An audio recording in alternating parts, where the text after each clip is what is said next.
Hey everyone, it's Joy here for Crafty Meraki, and today I'm creating a beautiful Christmas cards using the Flora Dies wreath. So I've started by die cutting from white cardstock, and I'm going to ink blend the leaves for the wreath, and there's 2 leaves in this die set. I'm going to do 2 of one and 3 of another, and we're basically going to be doing a half wreath on an A2 size card. So I'm going to start by ink blending with pine needles. This one's going to be kind of in the background underneath the other leaves that are going to be on top. I don't need my ink blending to be perfect. As a matter of fact, I like it where I have variation, especially on flowers and leaves and things like that, because it doesn't need to be solid. You want to have variation, and this is a quick and easy way to get that. For the second set of leaves that I die cut 3 of, I'm going to be using Rustic Wilderness Distress Oxide ink, and I'm going to blend it exactly the same way. And you can see I'm not blending in a circle because it would just tear the die. So I'm kind of tapping and pushing a little bit in a straight line and just getting some color on here. We're going to add some extra things to these to make them look frosty and give you more of that Christmas feel since it's Christmas in July. So I'm going to be using some texture paste. I'm using Cloud Whip, and then I'm going to be using Distress Rock Candy Glitter to give it a little bit of shine. So that's how those are going to overlay on the background. Let me just grab a little scrap piece of paper because we're going to have some loose glitter. You could do this without the glitter, but I love the shine of glitter, so I want to add it to this. So I just have my palette knife.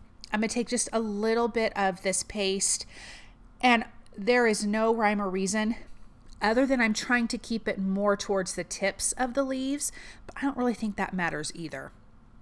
I'm not covering I'm not covering each leaf fully, just little pieces and parts. And before it has time to dry, because the paste is so thin, I'm going to be sprinkling the glitter on, and just a little bit. It does not have to be perfect, but this turned out so pretty that I'm going to have to make another card like this because I just love how this turned out. This is stunning. And if you could do this even as a winter card, not even a Christmassy card, and that would be just as beautiful. So again, just adding little bits to the tips. And again, this dries really fast. I do recommend doing it now as opposed to after everything is assembled, because you just can get it on every single leaf, where once it's assembled, you're not going to, even though a lot of the leaves do get hidden. I mean, really, I guess it's probably a personal preference, but I just think to me, this makes a bit more sense because I did want a lot of it. If you only wanted a little bit, then you could apply it after you already have adhered to the wreath. Okay, then we have our flowers. We are going to have red and white flowers. I'm coloring the flowers with Copic markers. I did want this to have a bit more detail. So I have R39, which is my darkest red. I'm just coloring the centers of the petals. I am not going to show coloring all of them because half are red and half are white. I'll just show one of each. Here is the medium color R37. And I'm just blending out over the R39 and a little bit past it, leaving a light area for my last color, which is R35. So now I'm going to get that blended. And then I will come back in with that R39 just to add a little more of the dark at the base, but I'm not going to blend that out. But as you can see, that really kind of brings in a lot more of that shadow color in the center. Then for the centerpiece, I'm using an E44 and an E49 for the 2 centerpieces. And then we have some smaller flowers that I die cut, and I'm using W1. I still want this to be white, but I'm adding just a little bit of color at the base of the petals, and then R49 for the centerpiece. Let's start gluing all of these together. So I have 2 medium flowers, and there's multiple flowers in this, but I have 2 medium, 1 large, kind of a medium white, and then 2 small whites and 2 medium whites. So we have 7 flowers in total. I personally like an odd number. I think it is definitely more pleasing to the eye. So that's why I did that. And I wanted the bigger flowers to be red, so you could just have that pop of red because the background is going to be white. And I'm just trying to figure out how this this lays out. I'm looking at the back of the packaging just to really get how I'm supposed to lay this flower out. And then we have the centers that we can adhere in place. And I kept the dark centers. I just really liked that look for this card. It kind of ends up, the flowers really kind of end up looking vintagey once it's all done and put together. And it's just stunning. So let's get that center. So here's our 3 red flowers that we're going to have on the background. And then we're going to have 4 white ones. So this one doesn't have a layer. It just, you have the centerpiece.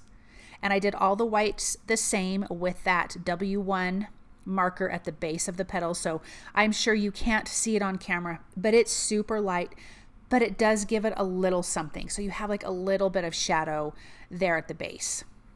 Let's glue these 2 little flowers together and then add their centers, which I colored with that E49 marker. Now for the background, I decided that I wanted to use, oh wait, first I'm jumping ahead. Hold on, we have to add the same paste and glitter to the flowers. Sorry guys. I'm just going to show you a couple of these because it's the same process. I'm not even concerned if I get it on every single leaf. I'm going to kind of do it differently, just running it around the edges. And then again, just a little bit of glitter. When I say differently, like I'm not worried. I'm pulling it along the side here, kind of paste, you know, going in a circle rather than each petal. Okay, now for the background, I have a 3D snowflake embossing folder from my stash on an A2 sized white piece of cardstock. And I just love that we're going to have this really pretty background, but I did want to add a little something to it. So I am going to use Distress Spritz in Fossilized Amber because it really looks like gold. I don't want to hose down my whole background because I still want a lot of white, but I do have some areas where it's a bit more concentrated than other areas, but it turned out so pretty and it's really shimmery. So this card is going to have a lot of shimmer and glimmer, and it just turned out so nice. So just a little bit of that. And that is our background. So I'm going to start with my 2 leaves that we ink blended with pine needles. I just have them in my shape of the half wreath on this A2 size card. Then the other leaves are going to overlap that, and I'm going to scooch them inward a little so you can see the pine needle leaves on the outside. I don't want to cover it up completely because I do want to see both colors, and I will have some areas that are hanging off, which we will trim up after all the glue has a chance to dry. But look at how pretty that looks already with that Cloud Whip paste and the glitter. That already looks wintry and frosty and snowy.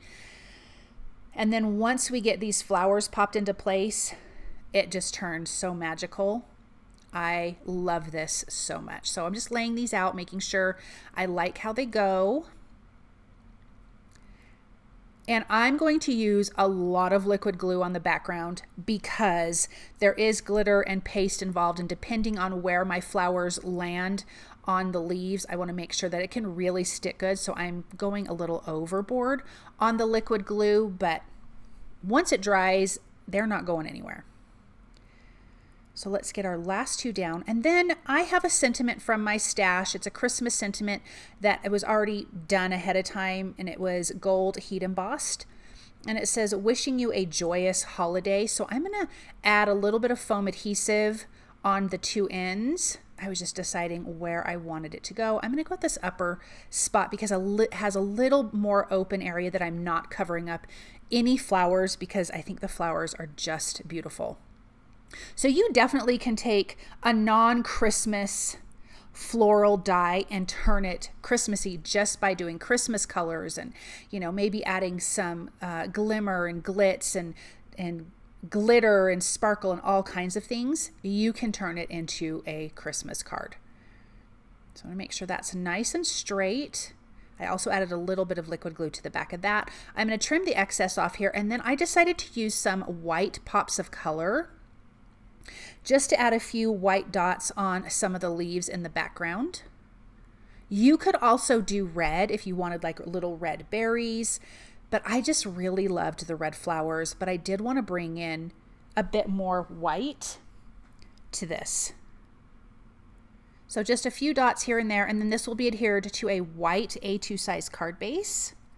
But let's take a look at this up close here in just a second. I'm going to add a few more dots, and then we can really see the shimmer and shine from the Distress Spritz. We've got the glitter. Oh, I just think it's so pretty. I definitely need to make some more cards like this because these are stunning. Thank you guys so very much for stopping by and watching. I hope that you enjoyed this project, and I hope you feel inspired. Bye.